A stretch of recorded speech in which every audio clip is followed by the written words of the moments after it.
இம்மாதம் முற்பகுதியில் அனைத்துலக கடல் பகுதியில் இஸ்ரேலியர்களால் கைது செய்யப்பட்ட 9 மலேசிய பேராளர்கள் நேற்று கோலாலம்பூர் வந்தடைந்தனர்.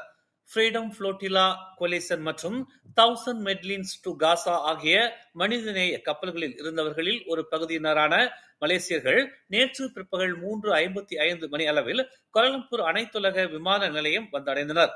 அவர்களை அங்கு கூடியிருந்த குடும்ப உறுப்பினர்களும் ஆதரவாளர்களும் மனித உரிமை இயக்கவாதிகளும் அரசாங்க அதிகாரிகளும் வரவேற்றனர். வரவேற்க வந்தவர்களில் பிரதமரின் மனைவி டதசி டாக்டர் வான் அசீசா வான் இஸ்மாயில், கல்வி அமைச்சர் ஃபத்லினா சீடேக் ஆகியோரும் அடங்குவர். காசா மக்களுக்கு மனிதநேய உதவிப் பொருட்களை கொண்டிருந்த ஒரு படகில் அந்த மலேசியர்கள் இடம்பெற்றிருந்தனர்.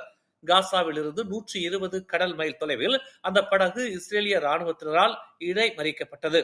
கைது செய்யப்பட்ட அவர்கள் இஸ்ரேலின் ஆஸ்டோட் துறைமுகத்திற்கு பலவந்தமாக கொண்டு செல்லப்பட்டு 2 நாட்களுக்கு கெட்ஜியோட் சிறைச்சாலையில் தடுத்து வைக்கப்பட்டிருந்தனர். மேலும் செய்திகளை தெரிந்து கொள்ள தமிழ் மலர் நாளிதழை பாருங்கள். உடனுக்குடன் செய்திகளை தெரிந்து கொள்ள தமிழ் மலர் இணையதளம், தமிழ் மலர் செயலி மற்றும் மலர் டிவி யூடியூப் சேனலை வலம் வாருங்கள். எங்களோடு இணைந்திருக்க மலர் டிவியை பதிவு செய்து கொள்ளுங்கள். உறவுகள் மகிழ்ந்திட விருப்பம் மற்றும் பகிர்வு சேவையை சொடுக்கிடுங்கள்.